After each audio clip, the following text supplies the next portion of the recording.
Hi, I'm Alexandria Barker. Welcome to my channel on channeling, which I'm about to do right now. Actually, I'm going to read something I already channeled, and it was a one where I was participating with an interviewer. So I'm just going to share that. I transcribed it so that I could share it this way with you. So this particular session, we were addressing soul contracts. So I titled it Soul Contracts, and then in brackets, are not what you think. So let's find out what they really are, shall we? So the interviewer had asked me to describe what I saw. And so first I'll give you my response. It feels very unearthly, like I'm on clouds, but still seeing beautiful iridescent white all around me. I'm not seeing anything specifically. I'm aware that there are light beings around me and that they are different shapes and sizes. Some are very tall. I'm not really seeing features.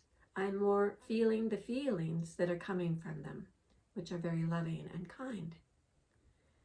It's like they're behind layers of light or layers of gauze. Now the gauze is lifting and I'm seeing more, but still not really clearly, just seeing more energy, not a form, not like blue eyes or brown hair, or brown eyes or blue hair. It's not like that. It's just more, there's a familiarity about them. There's a knowing that I have nothing to fear here. They mean me well. There is great love here emanating from them. And as I'm zeroing in, there are a couple here that are becoming clearer. There are also many more with me.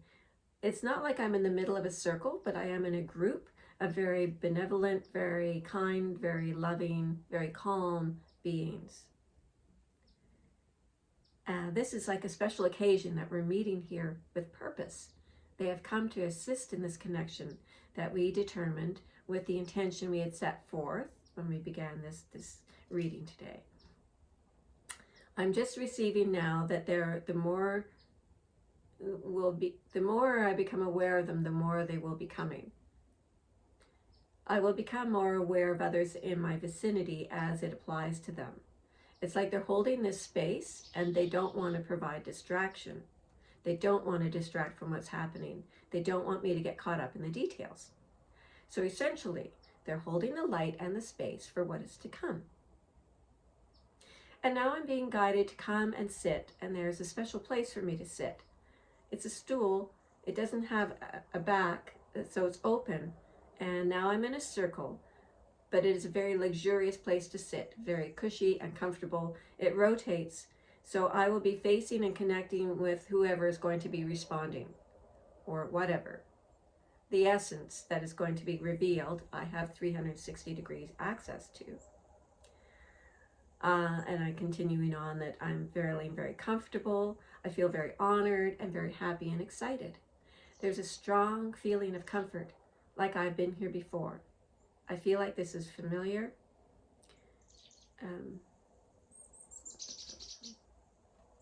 Yeah. I don't feel any fear. I have no concerns. I'm just excited to be with them and converse and see where they take me. There is a knowing here that I am being a conduit. They are very cognizant that this process is being recorded and will be shared with the world. This is not a secret to them. They don't imagine that this is a private channeling session. They brought me here to this special place, and I was hearing like Switzerland. Their way of showing me that it's a very neutral space, like a sanctuary where all is for the highest good. I'm seeing now that there's an external framework, like a dome. I wouldn't call it glass, but it has a protective quality to contain the energy so it's not going to dissipate out. And then there are steps taken to charge the space with the highest and purest light that is available anywhere. This is a place of pure love. I also feel like it's also within the grander frame of the great heart, the great eternal heart that we are all connected to. So it's within that. There's a heightened expectation of what will be brought through, and there are blessings. And they're telling me that there are some things considered protected information that will be filtered through at the appropriate time. But there is such a vastness of information here. It is within the Akasha. where the Akashic records are held within this great collective heart. And they are saying, let us begin. What would you like to know? So the interview then asks, perhaps we can talk a little bit about contracts, like soul contracts. This is a good place to begin because this term is bandied about and people have different understandings of them because they bring their humanness to that very question. It is not quite the same as a contract on earth, where it is very specifically spelled out that one party is responsible for doing these very specific things to uphold this contract. And the other party also has their very specific terms. And then there are ramifications. If their part is not upheld, there are punishments. This is a very sort of 3D idea, almost a bastardization of a soul contract. Sorry, I lost my place. A soul contract is not like that, but here in the 3D, which we know is all about lack and limitation, they have held a place in the foreground for so long that if this question is coming from someone in the 3D, their definition of a soul contract is going to be very different from someone who already has a deeper understanding. From our perspective, with those who engage in soul contracts, it is done from a very loving place. The souls are actually coming together prior to incarnation, and they are receiving guidance from those whose role it is to help the souls progress along their journey and who know who might help with what the souls in question want to achieve. It is always to benefit all the parties concerned. It is not like you have a soul contract with another and you are the only benefactor. You are both benefactors. So they do not look like what you might expect. Let us take a situation where there is a marriage contract between two people, or even one person believes that this is their soulmate, their soul person, who's going to help them achieve what their soul wants to experience in that lifetime, what theme the soul wants to experience.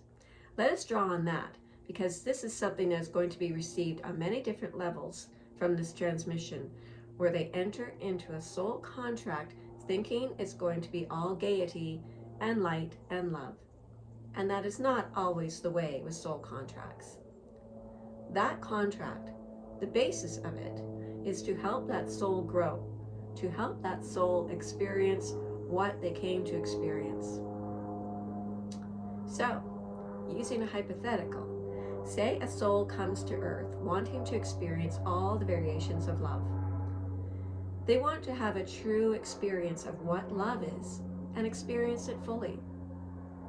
When you come from a place where all is love and kindness and gentleness and all those things, it is necessary to experience the other variations. What would that look like in a world that is based on lack and limitation and conditions in all those things?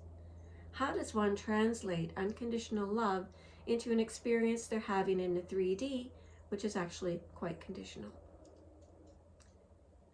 Though many of you strive for this unconditional love, it is very challenging in the 3D.